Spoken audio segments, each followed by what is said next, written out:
بجلی کا مسئلہ نہیں ہے، سواری کا مسئلہ نہیں ہے، مواقع روزگار کا حقیقی مسئلہ نہیں ہے، نسلوں کو مسلمان باقی رکھنے کا مسئلہ ہے۔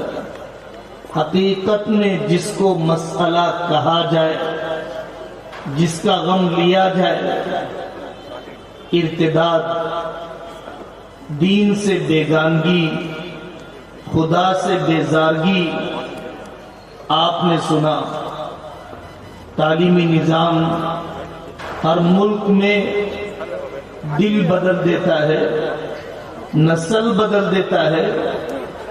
جس دشمن نے بھی نسل کشی اور جنوسائیڈ کا کام کیا، اس نے پہلے ایجوکیشن سسٹم کو بدلا، تاریخ کو بگاڑا، شہروں کے نام بدلے، اپنے آبا و اجداد کی تاریخ اور اعتماد سے کاٹ دیا گیا۔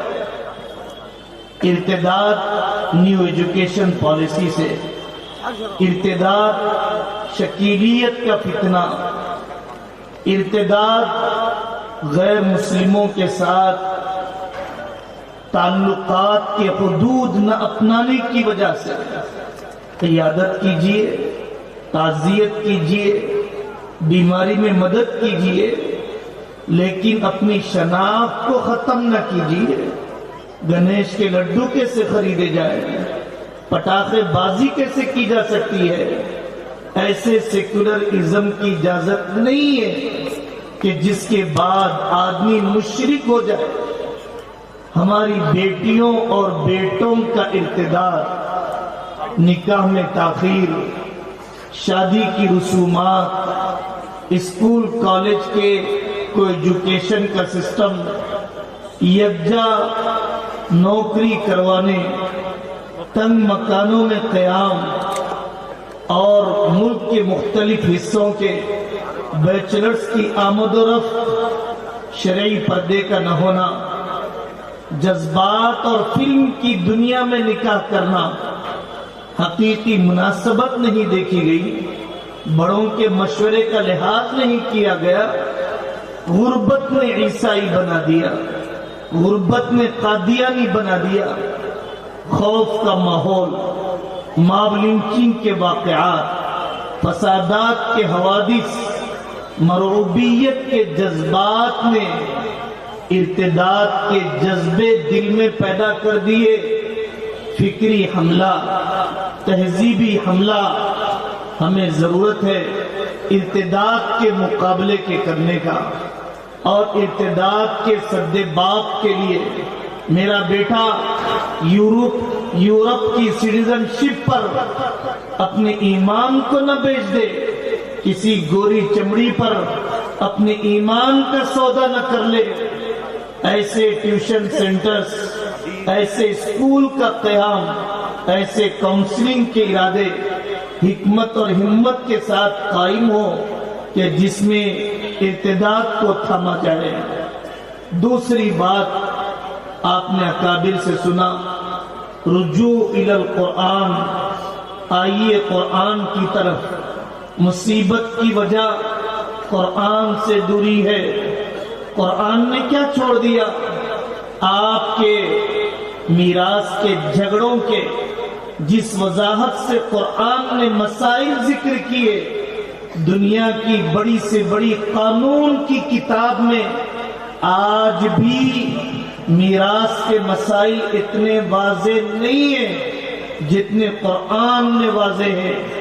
آپ طلاق اور خلا میں الجھے ہوئے ہیں۔ سورۃ الطلاق آپ کو بلا رہی ہے، سورۃ النساء آپ کو دعوت دے رہی ہے۔ اپنی بیٹیوں کو سورۃ النور کا پیغام تو سناؤ کہ جس میں محرم اور نامحرم اجازت کے احکام کا انہیں پتہ ہو۔ آپ سورہ انفال کو پڑھیے، سورہ براءت کو ٹٹولیے۔ کیوں آپ مرعوب ہیں؟ کیوں آپ معذرت خواہی کی طرف جا رہے ہیں؟ حضرت محمد رسول اللہ صلی اللہ علیہ وسلم ہی اس زمین پر انسانیت حقیقت میں بغیر تفریق کے قائم کرنے والی ہستی ہے۔ حضرت محمد صلی اللہ علیہ وسلم کا طریقہ محنت ہی اس زمین پر امن قائم کرنے والا ہے. یہاں پر بے گناہوں کے خون بہانے کا کوئی تصور نہیں، کوئی اجازت نہیں. آئیے قرآن کے سورہ احزاب کی طرف کہ جہاں پر مختلف رسومات کی تردید کی گئی. ہم پیاسے ہیں خاندانوں کو جوڑنے کے لیے. سورہ حجرات کی ایک ایک آیت ہمارے خاندانوں کو جوڑنے اور دلوں کو قریب کرنے کا پیغام دیتی ہے. قرآن سے جسمانی شفا بھی، روحانی بیماریوں سے شفا بھی. آج بھی قرآن ہی حل ہے انسانیت کے غربت کے ختم کرنے کے لیے. کیپٹلزم، سرمایہ دارانہ نظام کے نتیجے میں آنے والے اونچ نیچ کے ختم کرنے کے لیے آج ہی قرآن حل ہے. عورتوں کو ان کا حقیقی مقام، باعزت اور عفت کا مقام دلانے کے لیے آج ہی قرآن حل ہے. نوجوانوں کو پاکیزگی اور بے داغ جوانی کی طرف بلانے کے لیے آئیے درس قرآن کے حلقے مکاتب نسوان کے، مکاتب اطفال کے، مکاتب بزرگوں کے قائم کیے جائیں، اہتمام کے ساتھ قائم کیے جائیں. آپ کو قرآن سنائے گا قوم یہود کی بدکاریاں. قرآن آپ کو بتلائے گا کہ ملک شام میں قیامت کیسے قائم ہوگی، اور قرآن آپ کو اشارہ دے گا کہ دجال کا پیدا ہونا اور دجال کے پیچھے قوم یہود کا پڑ جانا، یہ سب اشارے قرآن دے رہا ہے. 15ویں پارے کی ابتدا میں اخباروں کو پڑھا، واٹس ایپ پر لگایا، لیکن قرآن کے اس پیغام کو. اور تیسری بات، آخری بات، ملک کے حقیقی مسائل کیا ہیں؟ ملک کے حقیقی مسائل مندر مسجد نہیں ہے. ملک کے حقیقی مسائل ہندو مسلم نہیں ہے. ملک کا حقیقی مسئلہ الیکشنی سیاست نہیں ہے. فلانی پارٹی کو چڑھانا، فلانی پارٹی کو اتارنا. اس ملک کا حقیقی مسئلہ بھید بھاؤ کو ختم کرنا، کاسٹ اور کلاس کو ختم کرنا، مانووادی نظریے کو ختم کرنا، نفرت پھیلانے والے میڈیائی سسٹم کو ختم کرنا.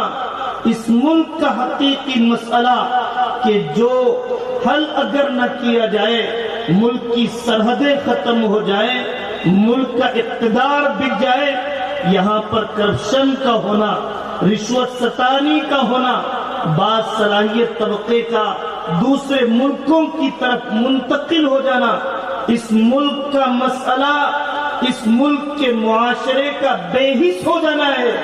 جہاں پر انسانوں کو جانوروں سے بدتر انداز میں مارا جائے، خودکشی کے واقعات روزانہ اخباروں کی زینت بنتے ہو، لیکن معاشرے کا کوئی ضمیر نہ جاگتا ہو، ان کی بھوکمری کو دیکھ کر کوئی احساس نہ اٹھتا ہو، ان نوجوانوں کی بے روزگاری کو دیکھ کر ہمیں ملک میں داعی بن کر، اس ملک میں مثالی مسلمان بن کر، اور اس ملک میں حقیقی مسائل پر اپنی صلاحیتوں کو جھونکنا.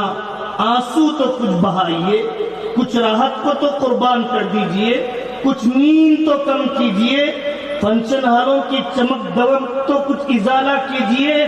کب لگے گی ہماری جان و مال کی صلاحیتیں اپنے ملک کی تعمیر، اقوام عالم کی دعوت اور اپنی صلاحیتوں کو اسلام کی نشأت ثانیہ پر؟ اللہ تعالی ہم سب کو اس کے لیے قبول فرمائے. وآخر دعوانا ان الحمدللہ رب العالمین. جزاکم اللہ حسن الجزا کرتے ہوئے تو یہ کیا اخیر میں آپ حضرات یہ نہ کریں